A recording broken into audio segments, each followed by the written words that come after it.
Have you ever wondered when your team or organization would be featured on the show? Well, your time is now. Welcome to the Panther Present, a new segment where we cover recent Pato happenings from every corner of our campus. Let's get right into it. Last week, our Teachers of the Year were announced. Congratulations to Mr. Barbary and Mr. Crompton. Our Shredders and cheerleaders also took a well-deserved trip to Disney, while our theater department began on their one-act play for UIL. Now this is new. Come see who will be crowned 2020 Mr. Panther on February 13th at 7 p.m. in the Pack. Cop your pre-sale tickets on the 12th and the day of.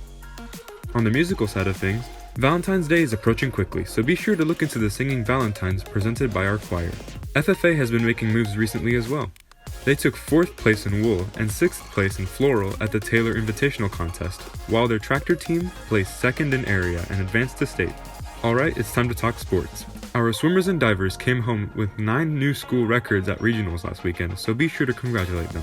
Shout out to our tennis teams for their performance in the Humble and John Furlow Invitationals, and be sure to wish our baseball and softball players good luck, as their seasons are just getting started. Meanwhile, Brenham has really been taking a beating lately. Both our girls and boys basketball teams took them down last week, and our boys soccer players absolutely destroyed them with an 8-1 win. Speaking of which, be sure to show some pride and support them at their next home game. That's all for today. Let us know if we missed anything on Twitter at PHS_Panther TV, and we'll make sure to catch it next time. Until then, this has been the Panther Present. Calling all freshmen. The shirts are finally here. They were designed by the 9th grade student advisory committee. Your peers designed this shirt. $15. Come to the 9th grade office or during the cafeteria. We will be selling those on the stage. The claws are in the back. Come get them while they're last. We probably will run out. $15. Come to the 9th grade office or during lunch, during the power hour, if we ever get that back. Come there and we can give this to you for a small fee of $15. Hi, my name is Elizabeth Duenas. Hi, I'm Santiago Rojas. And I'm Jolie Miller, and this week we'll be selling Singing Valentines for $10. It's our 3rd year doing it. And all proceeds go to the choir. So if you have that special someone, please come out and buy your Singing Valentine. Thank you. And this is how it works. I love you. I love you. I love you. Baby, I love you. You are my life. Get your Singing Valentine today for just $10. Have you ever kept track of how much time you spend looking at a screen? Like actually logged what you're doing and for how long? Well, that's what I did over the last few days. And on an average day, I spent about an hour on Instagram, way too much time on Twitter, over 3 hours, and a little over an hour or so on Netflix. So in total, I'm spending over 5 hours every day in front of a screen. And that's not counting text messages or listening to music. That's literally a quarter of my day, every day. So what's all this screen time doing to me? Well, I asked who I always ask, Google.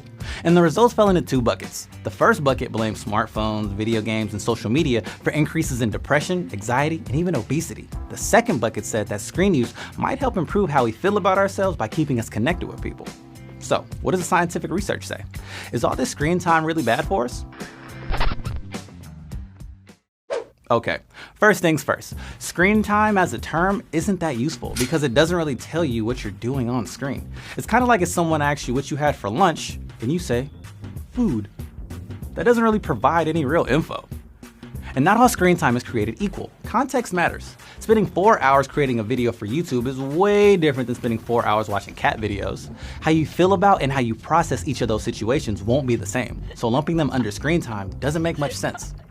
If researchers want to figure out what spending so much time on our screens is doing to us, they need to break down a few variables. What's the specific screen activity? Are we passively scrolling and looking at pictures, or are we commenting and posting? How long and how often are we on the screen? Because there's so much to untangle, the research is kinda all over the place. You can find individual studies that support and contradict just about every conclusion linking screen time and health. To quote the director of the National Institutes of Health, the research is quite limited, has not been conclusive, and further study is needed. That's why it's crucial to look over a body of research to identify trends. All right, so let's get to it. Our digital lives can take a physical toll on us, and I'll be the first to admit, I'm usually on my phone right before I go to bed, even though multiple studies have shown that that leads to bad sleep. And we all know what can happen without enough sleep. Concentrating on things is hard, you can get irritable. I sort of walk around like a zombie, and sometimes me no make when I talk I. Sense? And it's not just me. In 1991, 26% of teens were getting less than the doctor recommended 7 hours of sleep a night. Today, that number is over 40%. Now, that doesn't mean you can place the blame on screens, but that same study did find that teens who spent 5 hours a day online were 50% more likely to not sleep enough than those who only spent an hour online each day. I'm skeptical though. Who are those people that say they only spend an hour online a day, and why are they lying to researchers? Doesn't make sense, doesn't add up. Some researchers even use the term addiction when talking about how we interact with our devices. Whether it's video games or waiting for a like on an Instagram post, we get caught in short-term dopamine-driven feedback loops where we get a quick pleasure boost but then constantly crave the next one. Now, there's a lot of debate on whether or not this stuff is a bona fide addiction like gambling. And if you want to learn more about that, check out our video that looks into whether or not video game addiction is real. One study in 2017 found that the more time people spend in front of screens, the more it affected their well-being. Their chances of developing depression and suicidal thoughts went up. It was all the ammo the news media needed to fuel the panic about screen time. But that one study is just one study. Another group of researchers came along, looked at the same data and asked, is there really a link between screen time and depression? And if so, how strong is that link? They found that screen time is correlated with depression, but that correlation is really small. In fact, it was the same as eating potatoes regularly. The correlation between wearing glasses and depression was even stronger. And we're not seeing headlines warning about potatoes and glasses ruining an entire generation, so maybe screen time in general is less important than we think.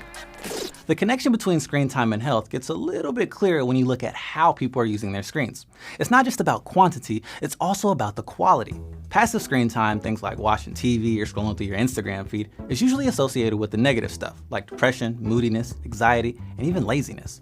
Active screen time, stuff that engages you physically or cognitively, can actually be helpful. Screens also allow us to stay connected with people. With technology like FaceTime, I could talk to my best friend who's on the other side of the country right now. Now sure, some people have to deal with feeling overwhelmed because of drama or feeling pressure to only post a highlight reel of themselves to make them look good to others.